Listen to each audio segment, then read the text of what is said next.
ನಮಸ್ತೆ ವೀಕ್ಷಕರೇ, ನಾನು ನಿಮ್ಮ ಮೀತಾ ಕ್ರಿಸ್ಟಲ್, ನ್ಯೂಮರಾಲಜಿಸ್ಟ್.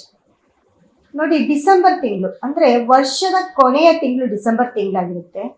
ಇದೇ ತಿಂಗಳಲ್ಲಿ ಕೆಲವೊಂದು ಗ್ರಹಗಳ ಬದಲಾವಣೆ ಆಗೋದ್ರಿಂದ ಯಾವ ಯಾವ ರಾಶಿಗೆ ಹೇಗಿರುತ್ತೆ 12 ರಾಶಿಗಳ ಫಲಾನುಫಲಗಳನ್ನ ಹೇಳ್ತಾ ಹೋಗ್ತೀನಿ.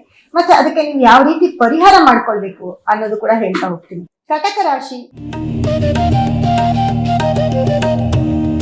ಕಟಕ ರಾಶಿಗೆ ಡಿಸೆಂಬರ್ ತಿಂಗಳಲ್ಲಿ ಏನಪ್ಪಾ ಅನುಕೂಲ ಅಂತ ಅಂದ್ರೆ ನೋಡಿ, ಶುಭ ಫಲಗಳೇನು ಅಶುಭ ಫಲಗಳೇನು ಅಂತ ಅಂದ್ರೆ, ಕಟಕ ರಾಶಿಗೆ ಮುಖ್ಯವಾಗಿ ಗುರು 12ನೇ ಮನೆಗೆ ಹೋದ್ರು ಅಂದ್ರೆ ನಿಮ್ಮ ರಾಶಿಯಿಂದ 5ನೇ ತಾರೀಕಿಗೆ ಇದೇ ಡಿಸೆಂಬರ್ 5ಕ್ಕೆ ಗುರುವಿನ ಬದಲಾವಣೆ ಆಗ್ತಾ ಹೋಗುತ್ತೆ.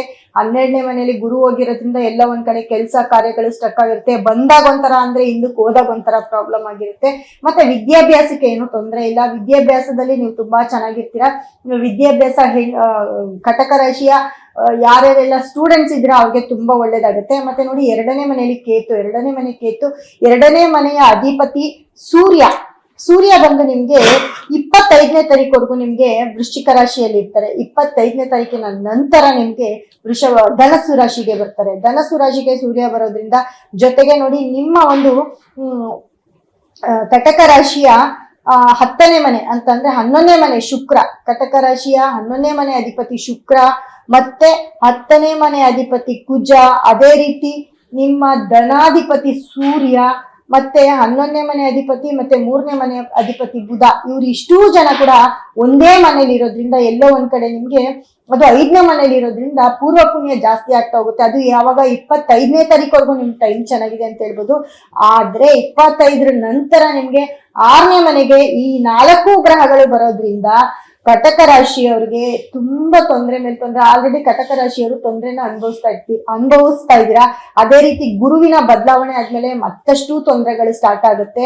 ಎಲ್ಲೋ ಒಂದ್ ಕಡೆ ನಿಮ್ಗೆ ಹಿರಿಯರಿಂದ ಸ್ವಲ್ಪ ಅನುಕೂಲ ಆಗ್ಬೋದು. ಅದೇ ರೀತಿ ನೋಡಿ, ನಿಮ್ಗೆ 8ನೇ ಮನೆ ರಾಹು, 8ನೇ ಮನೆಯಲ್ಲಿ ರಾಹು ಇದ್ದಾಗ ಕಟಕ ರಾಶಿಯವ್ರಿಗೆ ಒಂದಲ್ಲ ಒಂದು ತೊಂದರೆಯನ್ನ ಕೊಡ್ತಾನೆ ಇರ್ತಾನೆ. ಯಾವ್ದಾದ್ರು ಕೆಲಸ ಕಾರ್ಯ ಅಥವಾ ನೋಡಿ ಬಿದ್ದು ಪೆಟ್ಟು ಮಾಡ್ಕೊಳ್ಳೋದಾಗಿರ್ಬೋದು, ಅಥವಾ ಸರಿಯಾಗಿ ನಡೆಯಕ್ಕಾಗ್ದಿರ ಆಗಿರ್ಬೋದು, ಅಥವಾ ಎಲ್ಲ ಒಂದ್ ಕಡೆ ಗಾಡಿಗಳಲ್ಲಿ ಹೋಗ್ಬೇಕಾದ್ರೆ ವಾಹನಗಳಲ್ಲಿ ತುಂಬಾ ಕೇರ್ಫುಲ್ ಆಗಿರುವಂತದ್ದಾಗಿರ್ಬೋದು, ವಾಹನದ ಒಂದು ಎಫೆಕ್ಟ್ ಕೊಡೋದಾಗಿರ್ಬೋದು. ಅದೇ ರೀತಿ ನಿಮ್ಗೆ 9ನೇ ಮನೇಲಿ ಶನಿ ಇರೋದ್ರಿಂದ ಎಲ್ಲ ಒಂದ್ ಕಡೆ ನಿಮ್ಮನ್ನ, ಯಾಕಂದ್ರೆ ಅವನು 7ನೇವನು 8ನೇವನಾಗಿ 9ನೇ ಮನೇಲಿ ಇರ್ತಾನೆ. 9ನೇ ಮನೇಲಿ ಎಲ್ಲ ಒಂದ್ ಕಡೆ ನಿಮ್ಮ ಹಿರಿಯರಿಂದ ಏನಾದ್ರೂ ಒಂದು ನಿಮ್ಗೆ ಗಿಫ್ಟ್ ಬರ್ಬೋದು, ಅಥವಾ ಯಾವ್ದಾದ್ರು ಒಂದು ಒಳ್ಳೆ ಸಾಂತ್ವನ ಆಗಿರ್ಬೋದು, ಅಥವಾ ಒಂದು ಕಾರೋ ಗಾಡಿನೋ ಏನಾದ್ರೂ ಒಂದು ಕೊಡಿಸ್ತಾರೆ ಅಂತ ಹೇಳ್ಬೋದು.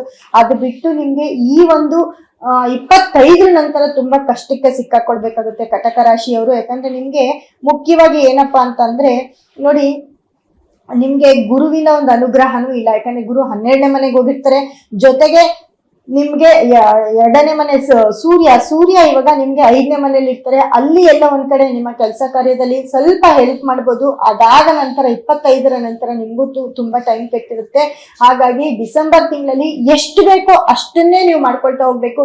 ಅತಿ ಹೆಚ್ಚು ಆಸೆ ಪಡಕ್ ಹೋದ್ರೆ ಎಲ್ಲ ಒಂದ್ ಕಡೆ ನಿಮ್ಮವರೇ ನಿಮ್ಗೆ ಚೂರಿ ಹಾಕುವಂತ ಕೆಲಸ ಮಾಡ್ತಾರೆ. ಕಟಕ ರಾಶಿಯವರು ತುಂಬಾ ಕೇರ್ಫುಲ್ ಆಗಿರ್ಬೇಕಾಗುತ್ತೆ. ಅದರಿಂದ ನೀವು ಎಲ್ಲೋ ಒಂದ್ ಕಡೆ ಮನೆ ಬಿಟ್ಟು ಹೋಗುವಂತ ಪರಿಸ್ಥಿತಿ ಅಥವಾ ಕೆಲಸ ಕಳ್ಕೊಳ್ಳುವಂತ ಪರಿಸ್ಥಿತಿ ಕೂಡ ಆಗಿರುತ್ತೆ.